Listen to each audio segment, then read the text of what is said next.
என்ன குறித்து சொல்லும் செல்ல கதை கேளுங்க. புனிதமான கதை கேட்டு பட்டு செய்து கொடுங்க.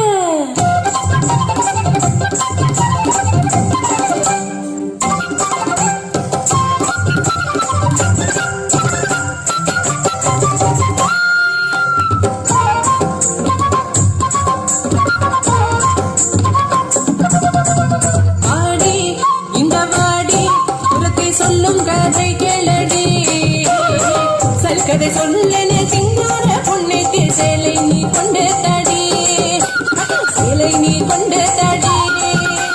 பொன்னா அண்ணா உனக்கு தெரியுமா? அந்த பொன்னாறு என்றது தெரியுமா? தெரியாதா?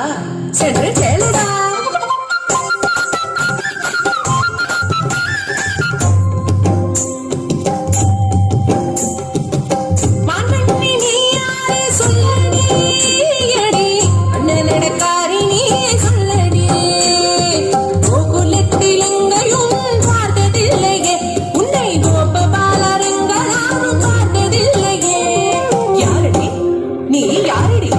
அடி யாரடி நீ? யாரடி? நான் ஒரு பாவம் பொண்ணு தொந்தர வேலையா, புது சிந்த ஊரு எனக்கு நாட்டு எதுக்கையா? ஆனா எதுக்குங்க வந்த?